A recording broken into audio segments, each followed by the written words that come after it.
ایک یہ بہن نے کویشچن کیا تھا کہ ہم بعض اوقات سردیاں آتی ہیں تو ہمارے کراچی کا خاص طور پہ یہ ہے کہ لنڈے کے کپڑے آتے ہیں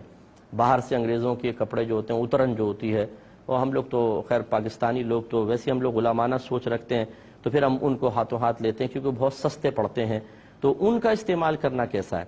وہ کہتے ہیں کہ وہ لوگ شراب بھی پیتے ہیں، پیشاب وغیرہ میں بھی احتیاط نہیں کرتے ہیں، خصوصاً بڑوں کے لیے جو ہیں وہ ٹراؤزرز وغیرہ ہوتے ہیں اور بھی مطلب جیکٹس وغیرہ ہیں یا اونی کپڑے ہیں، تو ان کے استعمال کی کیا شرعی حیثیت ہے؟ دیکھیں، پہلے ایک بات اچھی طرح یاد رکھیں، میرے آقا صلی اللہ علیہ وسلم جب صحابہ کرام کے ساتھ کفار پر حملہ کیا کرتے تھے تو پھر ان کا سامان قبضے میں آتا تھا، تو مال غنیمت کے طور پہ اس میں کپڑے بھی آتے تھے، برتن بھی آتے تھے۔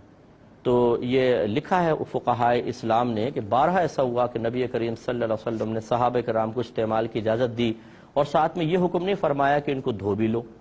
کسی جگہ ایسا بھی فرمایا کہ بعض روایت میں کہ دھو لو، بعض جگہ یہ بھی فرمایا۔ تو اس کا مطلب یہ ہوا کہ اگر ان کو دھو لیا جائے تو بہتر ہے، اور اگر کوئی ان کو بغیر دھوئے بھی استعمال کرے بشرطے کہ ان پہ کوئی ناپاکی ظاہری طور پہ نظر نہ آ رہی ہو تو پھر اس کی گنجائش بھی نکل سکتی ہے۔ دوسرے اس میں پوائنٹ یہ ہے کہ اصول شرع یہ ہے کہ جب تک آپ کسی نجاست کو کسی جگہ لگا ہوا 100% نہ دیکھ لیں، یا آپ کو علم ہو کہ 100% کہ یہاں نجاست ہے، تب تک ہم اس چیز کو ناپاک نہیں کہہ سکتے ہیں۔ یقینی طور پہ ہو تو پھر کہہ سکتے ہیں۔ یقینی طور پہ کیسے؟ آپ نے اپنی آنکھوں سے دیکھا ہو، یا کسی نیک پرہیزگار متقی نمازی باشرع شخص نے جس سے کبھی بھی جھوٹ نہیں سرزد ہوا، وہ آپ کو بتائے کہ میں نے دیکھا تھا اس کپڑے میں ناپاکی ملی تھی، یا نجاست ابھی لگی ہوئی اثر اس کا نظر آ رہا ہو، ظاہر ہو رہا ہو، کوئی اسمیل وغیرہ آ رہی ہے، یہ سمجھ لیں کہ کپڑا ضرور ناپاک ہوگا۔ لیکن اگر آپ لنڈے کا کپڑا دیکھتے ہیں، اس پہ نہ کوئی اسمیل آ رہی ہے، نہ آپ نے کبھی کوئی نجاست لگی ہوئی دیکھی، نہ کسی اس طرح عادل شخص نے، مسلمان نے خبر دی، اب یہ گمان کرنا ہے شاید ناپاک ہو، شاید انہوں نے پیشاب کر دیا ہو، شاید اس پہ شراب گر گئی ہو۔ ہماری شریعت اس شاید کی وجہ سے کسی بھی کپڑے کے استعمال، برتن کے استعمال کو ناجائز نہیں کہتی، نہ اس کو ناپاک قرار دیتی ہے، بلکہ اس کو پاک قرار دیتی ہے۔ اللہ تعالیٰ نے قرآن عظیم میں فرمایا کہ هو الذی خلق لکم ما فی الارض جمیعا، اللہ تعالیٰ وہ ذات ہے جس نے زمین پر جو کچھ ہے تمہارے نفع کے لیے پیدا کیا ہے۔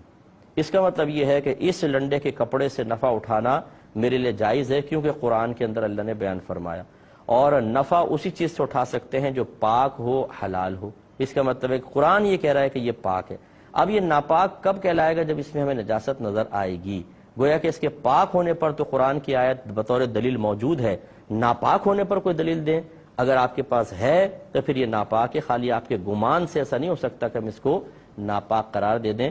تو